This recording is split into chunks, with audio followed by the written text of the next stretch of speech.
ਨਾਮ ਸ਼੍ਰੀ ਵਾਹਿਗੁਰੂ ਸਾਹਿਬ ਜੀ। ਚੌਪਈ ਬਾਲ ਅਵਸਥਾ ਸੁਤ ਫਾਰਸੀ ਪੜ੍ਹਾਇਓ। ਬਾਲ ਅਵਸਥਾ ਸੁਤ ਫਾਰਸੀ ਪੜ੍ਹਾਇਓ। ਭਾਈ ਰਤਨ ਸਿੰਘ ਜੀ ਭੰਗੂ 18ਵੀਂ ਸਦੀ ਦੇ ਉਹਨਾਂ ਮਹਾਨ ਸਿੱਖਾਂ ਦਾ ਯੋਧਿਆਂ ਦਾ ਪ੍ਰਸੰਗ ਇਸ ਗ੍ਰੰਥ ਵਿੱਚ ਕਲਮਬੰਦ ਕਰਦੇ ਹਨ, ਜਿਨ੍ਹਾਂ ਨੇ ਸਰਕਾਰ ਦੇ ਵੱਲੋਂ ਵਧੀਕੀਆਂ ਕੀਤੀਆਂ, ਸਰਕਾਰ ਦੇ ਵੱਲੋਂ ਤਸ਼ੱਦਦ ਦਿੱਤੇ ਗਏ, ਦੁੱਖ ਦਿੱਤੇ ਗਏ ਅਤੇ ਹਰੇਕ ਜ਼ੁਲਮ ਨੂੰ ਆਪਣੇ ਤਨ ਦੇ ਉੱਤੇ ਹੰਢਾਉਂਦਿਆਂ ਹੋਇਆ ਸ਼ਹਾਦਤ ਦਾ ਜਾਮ ਪੀਤਾ। ਉਹਨਾਂ ਵਿੱਚੋਂ ਭਾਈ ਸੁਬੇਗ ਸਿੰਘ ਤੇ ਭਾਈ ਸ਼ਾਹਬਾਜ਼ ਸਿੰਘ, ਜੋ ਕਿ ਰਿਸ਼ਤੇ ਵਜੋਂ ਪਿਓ ਪੁੱਤਰ ਹਨ, ਉਹਨਾਂ ਦੋਵਾਂ ਪਿਓ ਪੁੱਤਰਾਂ ਦੀ ਕੁਰਬਾਨੀ ਨੂੰ ਭਾਈ ਰਤਨ ਸਿੰਘ ਜੀ ਜਿਵੇਂ ਵੱਡੇ ਵਡੇਰਿਆਂ ਤੋਂ ਸੁਣਿਆ ਹੈ, ਉਸੇ ਤਰੀਕੇ ਨਾਲ ਇਸ ਗ੍ਰੰਥ ਦੇ ਵਿੱਚ ਲਿਖਦੇ ਹਨ। ਭਾਈ ਰਤਨ ਸਿੰਘ ਜੀ ਕਹਿੰਦੇ ਹਨ, ਭਾਈ ਸੁਬੇਗ ਸਿੰਘ ਜੀ ਜੰਬਰ ਪਿੰਡ ਦੇ ਵਸਨੀਕ ਹਨ ਅਤੇ ਸਿੱਖੀ ਦੇ ਵਿੱਚ ਪਰਪੱਕ ਹਨ। ਸਿੱਖੀ ਨੂੰ ਉਹਨਾਂ ਨੇ ਆਪਣੇ ਹਿਰਦੇ ਦੇ ਵਿੱਚ ਵਸਾਇਆ ਹੋਇਆ ਹੈ, ਸਿੱਖੀ ਨੂੰ ਕਮਾਇਆ ਹੋਇਆ ਹੈ। ਭਾਈ ਸੁਬੇਗ ਸਿੰਘ ਜੀ ਦੇ ਪਿਤਾ ਜੀ, ਉਹ ਵੀ ਗੁਰੂ ਨਾਨਕ ਦੇ ਘਰ ਦੇ ਵਿੱਚ ਵਿਸ਼ਵਾਸ ਰੱਖਦੇ ਹਨ ਅਤੇ ਉਹਨਾਂ ਨੇ ਵੀ ਸਿੱਖੀ ਨੂੰ ਕਮਾਇਆ ਤੇ ਭਾਈ ਸੁਬੇਗ ਸਿੰਘ ਜੀ ਨੇ ਵੀ ਸਿੱਖੀ ਨੂੰ ਕਮਾਇਆ ਅਤੇ ਗਾਂ ਭਾਈ ਸੁਬੇਗ ਸਿੰਘ ਜੀ ਦੇ ਪੁੱਤਰ ਭਾਈ ਸ਼ਾਹਬਾਜ਼ ਸਿੰਘ ਜੀ, ਉਹਨਾਂ ਨੇ ਵੀ ਸਿੱਖੀ ਦੇ ਵਿੱਚ ਵਿਸ਼ਵਾਸ ਰੱਖਿਆ ਅਤੇ ਸਿੱਖੀ ਨੂੰ ਕਮਾਇਆ। ਭਾਈ ਰਤਨ ਸਿੰਘ ਜੀ ਕਹਿੰਦੇ ਹਨ, ਜਿਸ ਵਕਤ ਭਾਈ ਸੁਬੇਗ ਸਿੰਘ ਬਾਲ ਅਵਸਥਾ ਵਿੱਚ ਸਨ, ਕਿਉਂਕਿ ਸਾਡੇ ਸਰੀਰ ਦੀਆਂ 3 ਅਵਸਥਾਵਾਂ ਹਨ ਬਾਣੀ ਦੇ ਮੁਤਾਬਕ, ਬਾਲ, ਜਵਾਨੀ ਔਰ ਬਿਰਧ ਫੁੱਲ, 3 ਅਵਸਥਾ ਜਾਣ। ਇਹ 3 ਅਵਸਥਾਵਾਂ ਹਨ ਬਚਪਨ, ਜਵਾਨੀ ਅਤੇ ਬੁਢੇਪਾ। ਭਾਈ ਰਤਨ ਸਿੰਘ ਜੀ ਕਹਿੰਦੇ ਹਨ, ਜਿਸ ਵਕਤ ਭਾਈ ਸੁਬੇਗ ਸਿੰਘ ਜੀ ਬਾਲ ਅਵਸਥਾ ਵਿੱਚ ਸਨ, ਉਹਨਾਂ ਦੇ ਪਿਤਾ ਨੇ ਉਹਨਾਂ ਨੂੰ ਤਾਲੀਮ ਦਿਵਾਈ, ਜੋ ਕਿ ਸੰਸਾਰ ਦੇ ਵਿੱਚ ਹਰੇਕ ਦਾ ਮੁੱਢਲਾ ਫਰਜ਼ ਹੈ, ਜਿਹਨੂੰ ਬਾਣੀ ਵੀ ਕਹਿੰਦੀ ਹੈ, ਪੜ੍ਹਨਾ ਲਿਖਣਾ ਸੰਸਾਰ ਕੀ ਕਾਰ ਹੈ।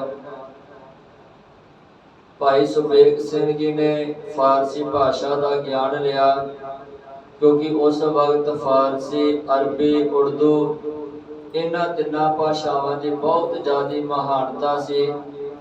ਬਹੁਤ ਜ਼ਿਆਦਾ ਇਹਨਾਂ 3 ਭਾਸ਼ਾਵਾਂ ਦਾ ਗਿਆਨ ਜਿਹੜੇ ਮਨੁੱਖ ਲੈਂਦੇ ਸਨ ਤੇ ਭਾਈ ਸੁਬੇਗ ਸਿੰਘ ਜੀ ਵੀ ਫਾਰਸੀ ਭਾਸ਼ਾ ਦੇ ਵਿੱਚ ਚੰਗੇ ਵਿਦਵਾਨ ਸਨ, ਚੰਗੇ ਪੜ੍ਹ ਲਿਖ ਗਏ ਸਨ।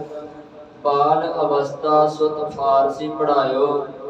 ਭਾਈ ਸੁਬੇਗ ਸਿੰਘ ਜੀ ਦੇ ਪਿਤਾ ਨੇ ਬਾਲ ਅਵਸਥਾ ਦੇ ਵਿੱਚ ਭਾਈ ਸੁਬੇਗ ਸਿੰਘ ਨੂੰ ਫਾਰਸੀ ਅਤੇ ਹੋਰ ਭਾਸ਼ਾਵਾਂ ਦੀ ਤਾਲੀਮ ਗਿਆਨ ਦਿਵਾਇਆ। ਫਿਰ ਮੱਧ ਕਚਹਿਰੀ ਉਸੈ ਬਹਾਇਓ। ਫਿਰ ਮੱਧ ਕਚਹਿਰੀ ਉਸੈ ਬਹਾਇਓ। ਜਦੋਂ ਪੜ੍ਹਾਈ ਪੂਰੀ ਹੋ ਗਈ, ਥੋੜੀ ਜਿਹੀ ਵਡੇਰੀ ਉਮਰ ਦੇ ਹੋਏ ਹਨ, ਆਪਣੀ ਹੋਸ਼ ਸੰਭਾਲੀ ਹੈ ਤੇ ਜ਼ਕਰੀਆ ਖਾਨ ਦੇ ਦਰਬਾਰ ਵਿੱਚ ਲਾਹੌਰ ਦੀ ਧਰਤੀ ਦੇ ਉੱਤੇ ਵਕੀਲ ਲੱਗ ਗਏ ਹਨ, ਕਚਹਿਰੀ ਦੇ ਵਿੱਚ ਵਕਾਲਤ ਕਰਦੇ ਹਨ। ਵੈ ਹੁਤੋ ਮੁਲਕ ਕੋ ਕਰਦ ਅਜਾਰਾ। ਵੈ ਹੁਤੋ ਮੁਲਕ ਕੋ ਕਰਦ ਅਜਾਰਾ। ਅਜਾਰਾ ਤੋਂ ਭਾਵ ਹੁੰਦਾ ਹੈ ਠੇਕੇਦਾਰੀ।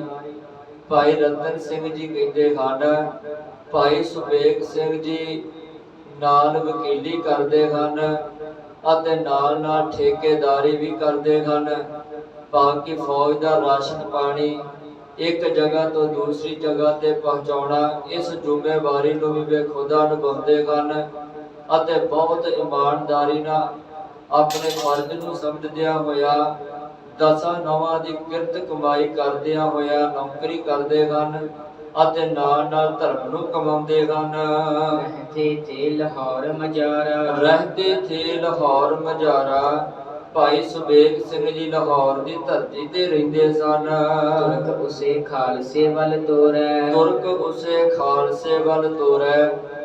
ਸਰਕਾਰ ਦੇ ਵੱਲੋਂ ਬੇਸ਼ੱਕ ਸਿੱਖਾਂ ਦੇ ਉੱਤੇ ਸਖਤਾਈ ਕੀਤੀ ਗਈ, ਸਿੱਖਾਂ ਨੂੰ ਦਬਾਉਣ ਦੀਆਂ ਕੋਸ਼ਿਸ਼ਾਂ ਕੀਤੀਆਂ ਗਈਆਂ, ਸਿੱਖਾਂ ਦਾ ਖੁਰਾ ਖੋਸ਼ ਮਿਟਾਉਣ ਦਾ ਉਪਰਾਲਾ ਕਰਦੇ ਰਹੀ ਸਰਕਾਰ। ਬੇਸ਼ੱਕ ਬਹੁਤ ਸਾਰੇ ਸਿੱਖਾਂ ਦਾ ਘਾਣ ਵੀ ਕੀਤਾ ਸਰਕਾਰ ਨੇ, ਪਰ ਸਿੱਖਾਂ ਨੂੰ ਉਹ ਖਤਮ ਨਹੀਂ ਕਰ ਪਾਏ। ਸਿੱਖਾਂ ਨੇ ਗੁਰੀਲਾ ਨੀਤੀ ਦੇ ਨਾਲ ਸਰਕਾਰ ਨੂੰ ਬਹੁਤ ਜ਼ਿਆਦਾ ਤੰਗ ਕਰ ਦਿੱਤਾ। ਸਰਕਾਰ ਦਾ ਰਾਸ਼ਨ ਪਾਣੀ ਖਜ਼ਾਨਾ ਜਦੋਂ ਵੀ ਕਿਤੇ ਆਉਣਾ ਜਾਣਾ ਉਦੋਂ ਹੀ ਲੁੱਟ ਲੈਣਾ, ਜਿਹਦੇ ਕਰਕੇ ਸਰਕਾਰ ਦਾ ਖਜ਼ਾਨਾ ਵੀ ਖਾਲੀ ਹੋਣ ਲੱਗਾ ਤੇ ਸਰਕਾਰ ਦਾ ਪ੍ਰਬੰਧ ਵੀ ਵਿਗੜਨ ਲੱਗਾ। ਤੇ ਜ਼ਕਰੀਆ ਖਾਨ ਨੇ ਕਈ ਵਾਰ ਫਿਰ ਜਿਹੜੀ ਖਾਲਸੇ ਦੇ ਅੱਗੇ ਝੁਕ ਕੇ ਖਾਲਸੇ ਦੇ ਅੱਗੇ ਬੇਨਤੀ ਕਰਕੇ ਮਦਦ ਮੰਗੀ ਹੈ।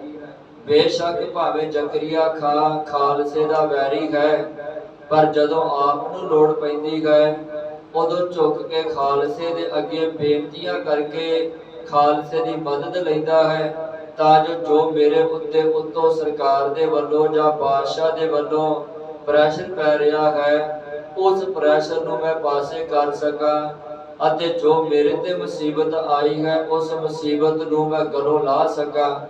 ਉਹਦੇ ਵਾਸਤੇ, ਕਿਉਂਕਿ ਜ਼ਕਰੀਆ ਖਾਨ ਸਿੱਧਾ ਵੀ ਸਿੱਖਾਂ ਦੇ ਕੋਲ ਖਾਲਸੇ ਦੇ ਕੋਲ ਨਹੀਂ ਸੀ ਆ ਸਕਦਾ, ਕਿਉਂਕਿ ਸਿੱਖਾਂ ਨੂੰ ਵੈਰੀ ਸਮਝਦਾ ਸੀ। ਪਰ ਭਾਈ ਸੁਬੇਗ ਸਿੰਘ ਜੀ ਜਿਹੜੇ ਜ਼ਕਰੀਆ ਖਾਨ ਦੇ ਦਰਬਾਰ ਦੇ ਵਿੱਚ ਵਕੀਲ ਤੇ ਠੇਕੇਦਾਰੀ ਦਾ ਕੰਮ ਕਰਦੇ ਹਨ, ਤੇ ਜ਼ਕਰੀਆ ਖਾਨ ਇਸ ਗੱਲ ਨੂੰ ਚੰਗੀ ਤਰੀਕੇ ਨਾਲ ਜਾਣਦਾ ਸੀ ਕਿ ਭਾਈ ਸੁਬੇਗ ਸਿੰਘ ਜੀ ਸਿੱਖੀ ਦੇ ਵਿੱਚ ਪਰਪੱਕ ਹਨ। ਬੇਸ਼ੱਕ ਸਰਕਾਰੀ ਨੌਕਰੀ ਕਰਦੇ ਹਨ, ਪਰ ਸਿੱਖ ਜਿਹੜੇ ਇਹਦਾ ਬਹੁਤ ਜ਼ਿਆਦਾ ਸਤਿਕਾਰ ਕਰਦੇ ਹਨ ਅਤੇ ਇਹ ਵੀ ਸਿੱਖਾਂ ਦਾ ਬਹੁਤ ਜ਼ਿਆਦਾ ਸਤਿਕਾਰ ਕਰਦਾ ਹੈ। ਇਸ ਗੱਲ ਨੂੰ ਜਾਣਦਿਆਂ ਹੋਇਆ ਜ਼ਕਰੀਆ ਖਾਨ ਨੇ ਕਈ ਵਾਰ ਭਾਈ ਸੁਬੇਗ ਸਿੰਘ ਜੀ ਨੂੰ ਖਾਲਸੇ ਦੇ ਕੋਲ ਭੇਜਿਆ ਹੈ ਕਿ ਖਾਲਸਾ ਸਾਡੀ ਮਦਦ ਕਰੇ, ਔਖੇ ਸਮੇਂ ਵਿੱਚੋਂ ਸਾਨੂੰ ਕੱਢੇ, ਕਿਉਂਕਿ ਖਾਲਸੇ ਦਾ ਇੱਕ ਸੁਭਾਅ ਹੈ। ਗੁਰੂ ਗੋਬਿੰਦ ਸਿੰਘ ਪਾਤਸ਼ਾਹ ਨੇ ਖਾਲਸੇ ਨੂੰ ਇਹ ਗੁਣ ਦਿੱਤਾ ਹੋਇਆ ਹੈ, ਜੋ ਬਾਣੀ ਵਿੱਚ ਸਤਿਗੁਰੂ ਜੀ ਕਹਿੰਦੇ, ਜੋ ਸਰਨ ਆਵੈ ਤਿਸ ਕੰਠ ਲਾਵੈ, ਇਹ ਬਿਰਧ ਸੁਆਮੀ ਸੰਦਾ। ਭਾਵੇਂ ਦੁਸ਼ਮਣ ਆ ਜਾਵੇ ਤੇ ਭਾਵੇਂ ਕੋਈ ਹੋਰ ਜਿਹੜਾ ਵਾ ਦੁਖੀਆ ਆ ਜਾਵੇ ਮਦਦ ਲੈਣ ਵਾਸਤੇ, ਖਾਲਸਾ ਕਿਸੇ ਨੂੰ ਵੀ ਖਾਲੀ ਨਹੀਂ ਮੋੜਦਾ, ਹਰੇਕ ਦੀ ਮਦਦ ਕਰਦਾ ਹੈ ਤੇ ਇਹ ਖਾਲਸੇ ਦਾ ਸੁਭਾਅ ਹੈ। ਤੇ ਜਦੋਂ ਵੀ ਜ਼ਕਰੀਆ ਖਾਨ ਝੁਕਿਆ ਹੈ ਤੇ ਭਾਈ ਸੁਬੇਗ ਸਿੰਘ ਜੀ ਨੂੰ ਖਾਲਸੇ ਦੇ ਕੋਲ ਮਦਦ ਵਾਸਤੇ ਭੇਜਿਆ ਹੈ ਕਿ ਸਰਕਾਰ ਦੀ ਮਦਦ ਕੀਤੀ ਜਾਵੇ, ਤੇ ਖਾਲਸੇ ਨੇ ਉਦੋਂ ਹੀ ਸਰਕਾਰ ਦੀ ਮਦਦ ਕੀਤੀ ਹੈ। ਤੇ ਖਾਲਸੇ ਨੇ ਕਦੀ ਵੀ ਸਰਕਾਰ ਨੂੰ ਜਿਹੜਾ ਖਾਲੀ ਨਹੀਂ ਮੋੜਿਆ। ਹਾਂ, ਪਰ ਖਾਲਸਾ ਕਦੀ ਸਰਕਾਰ ਦੇ ਅੱਗੇ ਨਹੀਂ ਝੁਕਿਆ। ਜਿੰਨੀ ਵਾਰੀ ਵੀ ਝੁਕੀ ਹੈ ਉਹ ਸਰਕਾਰ ਖਾਲਸੇ ਦੇ ਅੱਗੇ ਝੁਕੀ ਹੈ, ਪਰ ਖਾਲਸਾ ਦੁੱਖ ਨੂੰ ਸਹਾਰਦਾ ਹੋਇਆ, ਤਕਲੀਫਾਂ ਨੂੰ ਪਿੰਡੇ ਤੇ ਹੰਡਾਉਂਦਿਆਂ ਹੋਇਆ ਵੀ ਚੜ੍ਹਦੀ ਕਲਾ ਵਿੱਚ ਰਹਿੰਦਾ ਹੈ। ਕਦੀ ਸਰਕਾਰ ਦੇ ਤਰਲੇ ਨਹੀਂ ਲਏ, ਸਰਕਾਰ ਦੇ ਅੱਗੇ ਝੁਕਿਆ ਨਹੀਂ ਕਿ ਸਾਨੂੰ ਜਿਹੜਾ ਛੱਡ ਦਿੱਤਾ ਜਾਵੇ, ਸਾਨੂੰ ਮਾਫ ਕਰ ਦਿੱਤਾ ਜਾਵੇ, ਸਾਨੂੰ ਜਿਹੜਾ ਜੀਣ ਦਿੱਤਾ ਜਾਵੇ। ਕਿਤੇ ਵੀ ਇਤਿਹਾਸ ਵਿੱਚ ਇਹ ਜ਼ਿਕਰ ਨਹੀਂ ਆਇਆ ਕਿ ਖਾਲਸਾ ਸਰਕਾਰ ਦੇ ਮੌਕੇ ਦੀ ਸਰਕਾਰ ਅੱਗੇ ਝੁਕਿਆ ਹੋਵੇ। ਹਾਂ, ਮੌਕੇ ਦੀ ਸਰਕਾਰ ਖਾਲਸੇ ਅੱਗੇ ਝੁਕੀ ਹੈ ਤੇ ਕਈ ਵਾਰ ਝੁਕੀ ਹੈ। ਉਦਾਹਰਨ ਦੇ ਤੌਰ ਤੇ 1733 ਈਸਵੀ ਦੇ ਵਿੱਚ ਜਿਹੜੀ ਨਵਾਬੀ ਭੇਟਦਾ ਹੈ ਜ਼ਕਰੀਆ ਖਾਨ, ਆਪਾਂ ਪਿਛੇ ਪ੍ਰਸੰਗ ਵਾਚ ਆਏ ਹਾਂ ਸੰਖੇਪ ਰੂਪ ਵਿੱਚ। ਜਦੋਂ 1733 ਈਸਵੀ ਦੇ ਵਿੱਚ ਜ਼ਕਰੀਆ ਖਾਨ ਦੇ ਵੱਲੋਂ ਖਾਲਸੇ ਨੂੰ ਨਵਾਬੀ ਅਤੇ ਕੁਝ ਜ਼ਗੀਰ ਪੇਸ਼ ਕੀਤੀ ਜਾਂਦੀ ਹੈ, ਉਸ ਵਕਤ ਵੀ ਸਰਕਾਰ ਖਾਲਸੇ ਦੇ ਅੱਗੇ ਝੁਕੀ ਹੈ ਤੇ ਉਸ ਵਕਤ ਵੀ ਵਿਚੋਲਾ ਪਾਇਆ ਗਿਆ ਹੈ ਭਾਈ ਸੁਬੇਗ ਸਿੰਘ।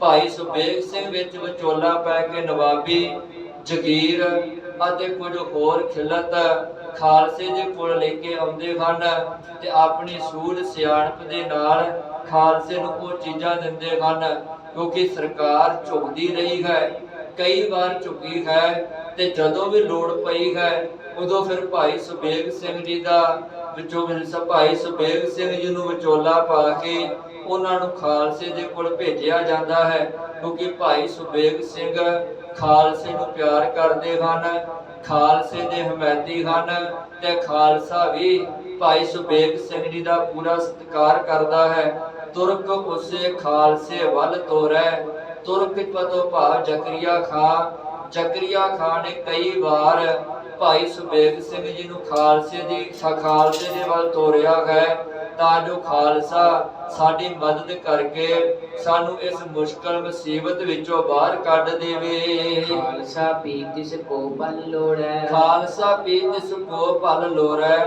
ਤੇ ਖਾਲਸਾ ਵੀ ਭਾਈ ਸੁਬੇਗ ਸਿੰਘ ਜੀ ਦਾ ਪੂਰਾ ਸਤਿਕਾਰ ਕਰਦਾ ਹੈ, ਕਿਉਂਕਿ ਭਾਈ ਸੁਬੇਗ ਸਿੰਘ ਜੀ ਬਹੁਤ ਉੱਚੀ ਹੈਸੀਅਤ ਹਨ, ਬਹੁਤ ਵੱਡੀ ਸ਼ਖਸੀਅਤ ਹਨ, ਸਿੱਖੀ ਨੂੰ ਕਮਾਇਆ ਹੋਇਆ ਹੈ ਤੇ ਖਾਲਸੇ ਨੇ ਕਦੇ ਵੀ ਭਾਈ ਸੁਬੇਗ ਸਿੰਘ ਜੀ ਦੀ ਗੱਲ ਮੋੜੀ ਨਹੀਂ ਹੈ।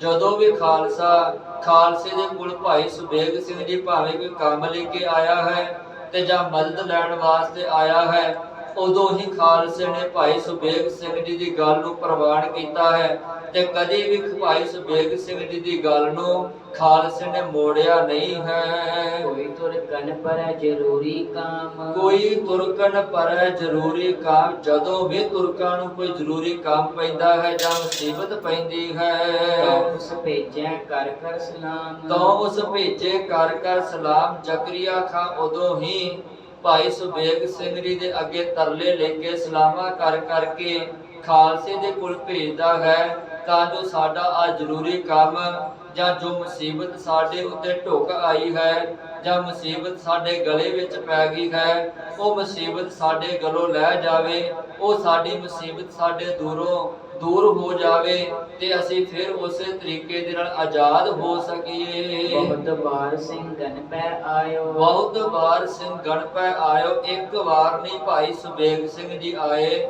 ਸਗੋਂ ਕਈ ਵਾਰ ਸਰਕਾਰ ਨੂੰ ਝੁਕਦਿਆਂ ਹੋਇਆਂ ਨੂੰ ਅਤੇ ਖਾਲਸੇ ਦੀ ਮਦਦ ਵਾਸਤੇ ਭਾਈ ਸੁਬੇਗ ਸਿੰਘ ਜੀ ਸਰਕਾਰ ਦੇ ਵੱਲੋਂ ਮਦਦ ਲੈਣ ਵਾਸਤੇ ਆਏ ਹਨ।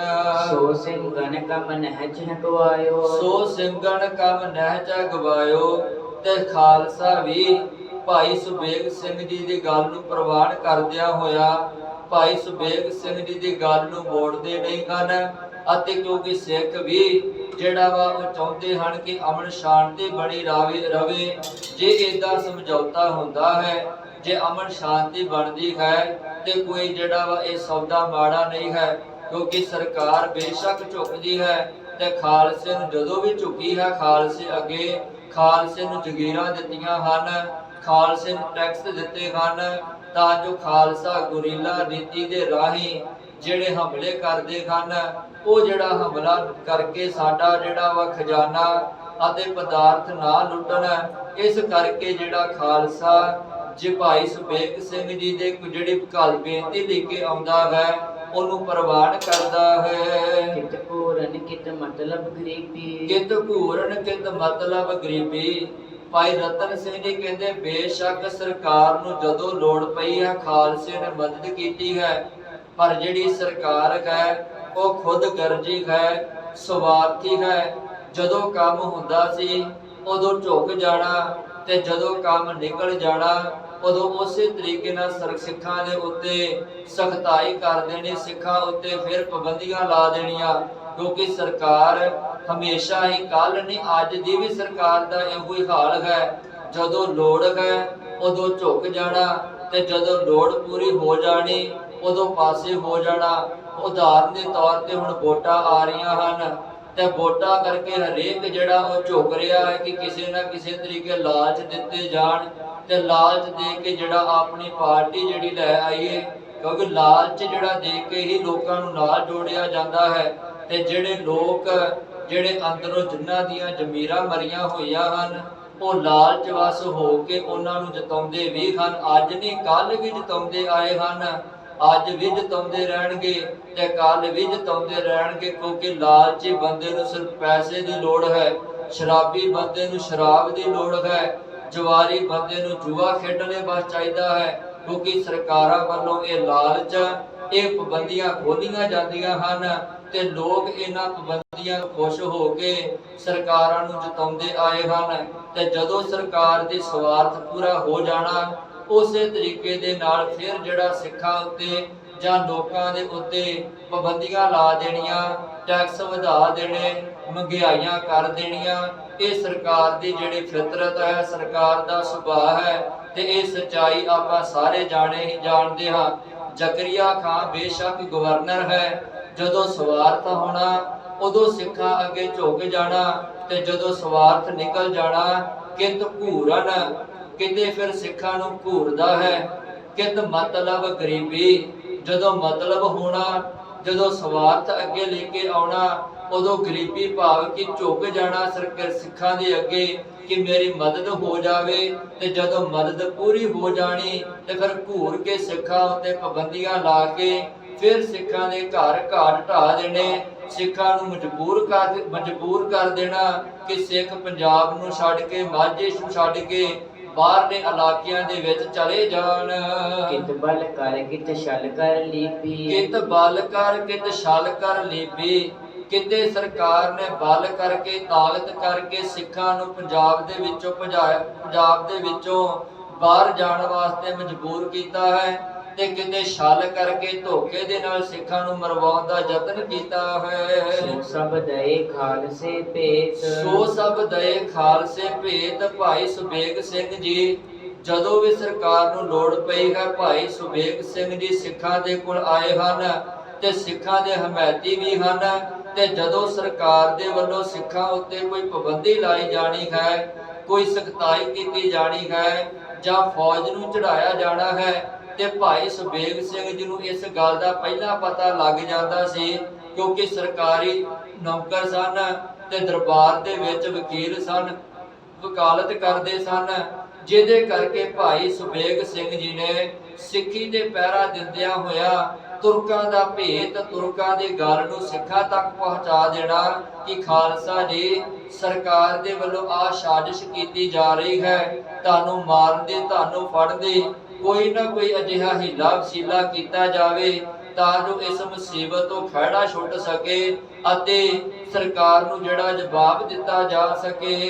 ਤੋ 500 ਅੱਤ ਵੱਡ ਤੇ ਹੇਤ, ਉਤੋਂ 500 ਅੱਤ ਵੱਡ ਹੇਤ, ਹੇਤ ਤੋਂ ਭਾਵ ਹੁੰਦਾ ਹੈ ਪਿਆਰ। ਭਾਈ ਸੁਬੇਗ ਸਿੰਘ ਜੀ ਖਾਲਸੇ ਪੰਥ ਨੂੰ ਬੜਾ ਪ੍ਰੇਮ ਕਰਦੇ ਹਨ ਤੇ ਖਾਲਸਾ ਪੰਥ ਵੀ ਭਾਈ ਸੁਬੇਗ ਸਿੰਘ ਜੀ ਨੂੰ ਬੜਾ ਪ੍ਰੇਮ ਕਰਦੇ ਹਨ। ਪੰਥ ਖਾਤਰ ਧਨ ਮਨ ਧਨ ਲਾਵੈ, ਪੰਥ ਖਾਤਰ ਤਨ ਮਨ ਧਨ ਲਾਵੇ। ਪੰਥ ਦੀ ਖਾਤਰ ਆਪਣਾ ਭਾਈ ਸੁਬੇਗ ਸਿੰਘ ਜੀ ਤਨ ਵੀ ਲਾਉਣ ਨੂੰ ਤਿਆਰ ਹਨ, ਮਨ ਵੀ ਪੰਥ ਨੂੰ ਸਮਰਪਿਤ ਹੈ, ਤੇ ਜੋ ਕੁਝ ਕਮਾਈ ਕੀਤੀ ਹੋਈ ਹੈ ਉਹ ਵੀ ਪੰਥ ਵਾਸਤੇ ਕੁਰਬਾਨ ਕਰਨ ਨੂੰ ਤਿਆਰ ਰਹਿੰਦੇ ਹਨ, ਕਿਉਂਕਿ ਸਤਿਗੁਰੂ ਜੀ ਦੀ ਬਾਣੀ ਦਾ ਇੱਕ ਫੈਸਲਾ ਹੈ, ਸਿੱਖੀ ਨੂੰ ਕਮਾਉਣਾ ਹੈ ਤੇ ਸਿੱਖੀ ਦੀ ਪਹਿਲੀ ਸ਼ਰਤ ਹੀ ਇਹ ਹੈ, ਤਨ ਮਨ ਧਨ ਸਭ ਸੌਂਪ ਗੁਰ ਕੋ। ਹੁਕਮ ਮੰਨਿਆ ਪਾਈਐ, ਹੁਕਮ ਮੰਨਿਓ ਗੁਰੂ ਕੇਰਾ, ਗਾਵੋ ਸੱਚੀ ਬਾਣੀ। ਇਹ ਸਿੱਖੀ ਕਮਾਉਣ ਦੀ ਪਹਿਲੀ ਪੌੜੀ ਹੈ, ਪਹਿਲੀ ਸ਼ਰਤ ਹੈ। ਜਿਨਨੇ ਸਿੱਖੀ ਨੂੰ ਕਮਾਉਣਾ ਹੈ ਉਹਨੂੰ ਤਨ ਵੀ ਸਮਰਪਿਤ ਕਰਨਾ ਪੈਣਾ ਹੈ, ਉਹਨੂੰ ਮਨ ਵੀ ਸਮਰਪਿਤ ਕਰਨਾ ਪੈਣਾ ਹੈ, ਉਹਨੂੰ ਧਨ ਦੌਲਤ ਵੀ ਪੰਥ ਦੇ ਉੱਤੋਂ ਲਾਉਣੀ ਪੈਣੀ ਹੈ, ਭਾਵ ਕਿ ਆਪਣਾ ਸਾਰਾ ਕੁਝ ਹੀ ਪੰਥ ਅੱਗੇ ਸਮਰਪਿਤ ਕਰਨਾ ਪਵੇਗਾ, ਗੁਰੂ ਅੱਗੇ ਸਮਰਪਿਤ ਕਰਨਾ ਪਵੇਗਾ। ਜਿਹਨੂੰ ਭਗਤ ਕਬੀਰ ਜੀ ਕਹਿੰਦੇ, ਕਬੀਰ ਮੇਰਾ ਮੁਝ ਮੈਂ ਕਿਛ ਨਹੀਂ, ਜੋ ਕਿਛ ਹੈ ਸੋ ਤੇਰਾ, ਤੇਰਾ ਤੁਝ ਕੋ ਸੌਂਪ ਤੇ ਕਿਆ ਲਾਗੈ ਮੇਰਾ। ਕਿਉਂਕਿ ਨਾ ਤਨ ਜਿਹੜਾ ਮਨੁੱਖ ਦਾ ਹੈ, ਨਾ ਇਹਦੇ ਵਿੱਚ ਮਨ ਜਿਹੜਾ ਮਨੁੱਖ ਦਾ ਹੈ, ਤੇ ਨਾ ਜਿਹੜੀ ਧਨ ਦੌਲਤ ਦਾ ਮਨੁੱਖ ਮਾਣ ਕਰਕੇ ਬੈਠਾ, ਇਹੋ ਹੀ ਮਨੁੱਖ ਦੀ ਹੈ। ਭਾਵ ਕਿ ਕੋਈ ਵੀ ਚੀਜ਼ ਮਨੁੱਖ ਦੀ ਨਹੀਂ ਹੈ, ਸਾਰਾ ਕੁਝ ਪ੍ਰਮਾਤਮਾ ਦਾ ਦਿੱਤਾ ਹੋਇਆ ਹੈ, ਤੇ ਮਨੁੱਖ ਸਿਰਫ ਇਹਨਾਂ ਚੀਜ਼ਾਂ ਨੂੰ ਭੋਗ ਰਿਹਾ ਹੈ, ਇਹਨਾਂ ਚੀਜ਼ਾਂ ਨੂੰ ਵਰਤ ਰਿਹਾ ਹੈ, ਇਹਨਾਂ ਚੀਜ਼ਾਂ ਨੂੰ ਹੰਢਾ ਰਿਹਾ ਹੈ। ਪਰ ਮਨੁੱਖ ਦੀ ਮੱਤ ਇੰਨੀ ਜ਼ਿਆਦਾ ਮਰੀ ਹੋਈ ਹੈ ਮੱਤ ਤੇ ਪਰਦਾ ਪੈਣ ਕਰਕੇ ਕੁਝ ਵੀ ਨਹੀਂ ਜਿਹੜਾ ਆਪਣਾ, ਉਹਨੂੰ ਸਾਰਾ ਕੁਝ ਆਪਣਾ ਸਮਝ ਕੇ ਬੈਠਾ ਹੋਇਆ ਹੈ। ਉਹਨੂੰ ਸਾਰਾ ਕੁਝ ਸਮਝ ਕੇ ਬੈਠਾ, ਤਨ ਵੀ ਮੇਰਾ ਹੈ, ਮਨ ਵੀ ਮੇਰਾ ਹੈ, ਧਨ ਦੌਲਤ ਜੋ ਕੁਝ ਮੈਂ ਸਾਰਾ ਕੁਝ ਬਣਾ ਕੇ ਬੈਠਾ ਹਾਂ, ਖਲਾਰਾ ਖਲਾਰ ਕੇ ਬੈਠਾ ਹਾਂ, ਇਹ ਸਾਰਾ ਕੁਝ ਹੀ ਮੇਰਾ ਹੈ। ਪਰ ਸਤਿਗੁਰੂ ਕਹਿੰਦੇ ਅਸਲ ਵਿੱਚ ਮਨੁੱਖ ਤੇਰਾ ਇਸ ਸੰਸਾਰ ਦੇ ਵਿੱਚ ਕੁਝ ਵੀ ਨਹੀਂ ਹੈ। ਨਾ ਤਨ ਤੇਰਾ, ਨਾ ਮਨ ਤੇਰਾ, ਨਾ ਸਰੀਰ ਜਿਹੜਾ ਧਨ ਤੇਰਾ, ਨਾ ਜਿੱਥੇ ਮਹਿਲ ਮਾੜੀਆਂ ਵਿੱਚ ਤੂੰ ਰਹਿ ਰਿਹਾ ਉਹ ਤੇਰੀ, ਨਾ ਜ਼ਮੀਨ ਜਾਇਦਾਦ ਦੇ ਵਿੱਚ ਤੂੰ ਰਹਿ ਉਹ ਤੇਰੀ। ਕਿਉਂਕਿ ਇੱਥੋਂ ਤੱਕ ਸਤਿਗੁਰੂ ਬਾਣੀ ਵਿੱਚ ਕਹਿੰਦੇ ਹਨ, ਜਿਸ ਜ਼ਮੀਨ ਦਾ, ਜਿਸ ਧਨ ਦੌਲਤ ਦਾ, ਜਿਸ ਸਰੀਰ ਦਾ ਮਨੁੱਖ ਮਾਣ ਕਰ ਰਿਹਾ ਹੈ ਅਤੇ ਇਹ ਜਿਹੜਾ ਕਹਿ ਰਿਹਾ ਹੈ ਕਿ ਮੈਂ ਇੰਨੀ ਜ਼ਮੀਨ ਜਾਇਦਾਦ ਬਣਾਈ ਹੈ, ਭਗਤ ਕਬੀਰ ਜੀ ਕਹਿੰਦੇ ਆ ਸਰੀਰ ਦੇ ਹਿਸਾਬ ਦੇ ਨਾਲ ਸਿਰਫ 3.5 ਗਜ ਇਹਨੂੰ ਜ਼ਮੀਨ ਮਿਲਣੀ ਹੈ ਬਸ ਲੰਮੇ ਪੈਣ ਨੂੰ। ਤੇ ਜਦੋਂ ਲੰਮੇ ਪੈ ਗਿਆ ਉੱਤੇ ਮਿੱਟੀ ਪੈ ਜਾਣੀ ਹੈ, ਸਰੀਰ ਵੀ ਖਤਮ, ਹੱਡੀਆਂ ਵੀ ਖਤਮ, ਤੇ ਜਿਹੜੀ ਚੀਜ਼ ਦਾ ਮਾਣ ਕਰ ਰਿਹਾ ਸੀ ਸਾਰਾ ਕੁਝ ਇੱਥੇ ਹੀ ਰਹਿ ਜਾਣਾ ਹੈ। ਤੇ ਸਤਿਗੁਰੂ ਕਹਿੰਦੇ ਵੱਧ ਤੋਂ ਵੱਧ ਘਣੀ ਤਾਂ 3.25, ਵੱਧ ਤੋਂ ਵੱਧ ਜਿਹੜਾ ਵਾ 3.5 ਤੋਂ 3.25 ਹੋ ਜਾਏਗੀ ਜ਼ਮੀਨ, ਪਰ ਰਹਿਣੀ ਉਹ ਵੀ ਜ਼ਮੀਨ ਇੱਥੇ ਦੀ ਇੱਥੇ ਹੀ ਹੈ।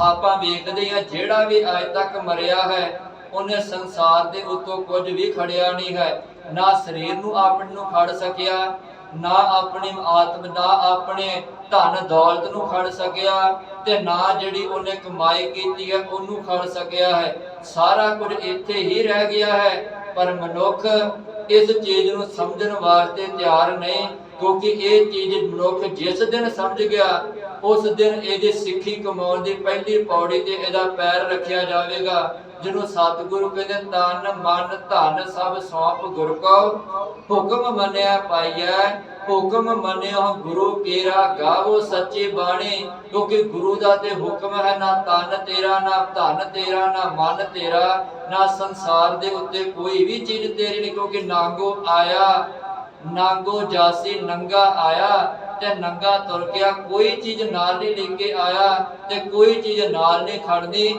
ਸਾਰਾ ਕੁਝ ਜਿਹੜਾ ਪ੍ਰਮਾਤਮਾ ਦਾ ਦਿੱਤਾ ਹੋਇਆ ਹੈ, ਜਿਸ ਦਿਨ ਸਮਝ ਲੱਗ ਗਈ ਉਸ ਦਿਨ ਮਨੁੱਖ ਦੀ ਅਵਸਥਾ ਇਹ ਬਣੇਗੀ, ਕਬੀਰ ਮੇਰਾ ਮੁਝ ਮੈਂ ਕਿਛ ਨਹੀਂ, ਜੋ ਕਿਛ ਹੈ ਸੋ ਤੇਰਾ, ਤੇਰਾ ਤੁਝ ਕੋ ਸੌਂਪ ਤੇ ਕਿਆ ਲਾਗੈ ਮੇਰਾ। ਤੇ ਭਾਈ ਸੁਬੇਗ ਸਿੰਘ ਜੀ ਉਹਨਾਂ ਨੇ ਆਪਣਾ ਸਾਰਾ ਕੁਝ ਪੰਥ ਨੂੰ ਜਿਹੜਾ ਸਮਰਪਿਤ ਕੀਤਾ ਹੋਇਆ ਹੈ। ਪੰਥ ਖਾਤਰ ਤਨ ਮਨ ਧਨ ਲਾਵੇ, ਪੰਥ ਦੀ ਖਾਤਰ ਸਾਰਾ ਕੁਝ ਕੁਰਬਾਨ ਕਰਨ ਨੂੰ ਤਿਆਰ ਹੈ। ਕਿਉਂਕਿ ਉਹਨਾਂ ਨੂੰ ਪਤਾ ਹੈ ਕਿ ਨਾ ਤਨ ਮੇਰਾ, ਨਾ ਮਨ ਮੇਰਾ ਤੇ ਨਾ ਧਨ ਮੇਰਾ, ਸਾਰਾ ਕੁਝ ਉਸ ਪ੍ਰਮਾਤਮਾ ਦੀ ਦਿੱਤੀ ਹੋਈ ਦਾਤ ਹੈ। ਤੇ ਪ੍ਰਮਾਤਮਾ ਦੀ ਮਰਜ਼ੀ ਹੈ ਅੱਜ ਖੋ ਲਵੇ, ਪ੍ਰਮਾਤਮਾ ਦੀ ਮਰਜ਼ੀ ਹੈ ਕੱਲ ਖੋ ਲਵੇ। ਕਿਉਂਕਿ ਭਾਈ ਸੁਬੇਗ ਸਿੰਘ ਨੂੰ ਪਤਾ ਹੈ ਪਰਾਈ ਇਮਾਨ ਨਾ ਰੱਖੀ ਹੈ, ਦਿੱਤੀ ਹੀ ਸੁਖ ਸਾਰ। ਆ ਸਾਰਾ ਕੁਝ ਪ੍ਰਮਾਤਮਾ ਦਾ ਦਿੱਤਾ ਹੋਇਆ ਹੈ ਤੇ ਪਰਾਇਆ ਹੈ, ਤੇ ਪ੍ਰਮਾਤਮਾ ਨੇ ਆਪਣੀ ਮਰਜ਼ੀ ਨਾਲ ਸਾਰਾ ਕੁਝ ਲੈ ਜਾਣਾ ਹੈ। ਇਸ ਗੱਲ ਨੂੰ ਭਾਈ ਸੁਬੇਗ ਸਿੰਘ ਜੀ ਚੰਗੇ ਤਰੀਕੇ ਦੇ ਨਾਲ ਜਾਣਦੇ ਹਨ, ਜਿਸ ਕਰਕੇ ਉਹਨਾਂ ਨੇ ਕਦੇ ਵੀ ਇਹਨਾਂ ਚੀਜ਼ਾਂ ਦਾ ਮਾਣ ਨਹੀਂ ਕੀਤਾ, ਕਦੇ ਵੀ ਇਹਨਾਂ ਚੀਜ਼ਾਂ ਦਾ ਹੰਕਾਰ ਨਹੀਂ ਕੀਤਾ। ਸਤਿਗੁਰੂ ਕਿਰਪਾ ਕਰ ਇਸ ਮਤ ਸਾਨੂੰ ਵੀ ਆ ਜਾਵੇ। ਭਾਈ ਰਤਨ ਸਿੰਘ ਜੀ ਭੰਗੂ ਅਗਲੇਰੇ ਪ੍ਰਸੰਗ ਨੂੰ ਕਿਵੇਂ ਕਲਮਬੰਦ ਕਰਦੇ ਹਨ ਉਹ ਵਿਚਾਰ ਆਪਾਂ ਕੱਲ ਦੇ ਦੀਵਾਨਾਂ 'ਚ ਕਰਾਂਗੇ। ਇੰਨੀਆਂ ਬੇਨਤੀਆਂ ਪ੍ਰਵਾਨ ਕਰਨੀਆਂ ਗੁਰੂ ਅਤੇ ਸੰਗਤ ਬਖਸ਼ਣਹਾਰ ਹੈ। ਵਾਹਿਗੁਰੂ ਜੀ ਕਾ ਖਾਲਸਾ, ਵਾਹਿਗੁਰੂ ਜੀ ਕੀ ਫਤਿਹ।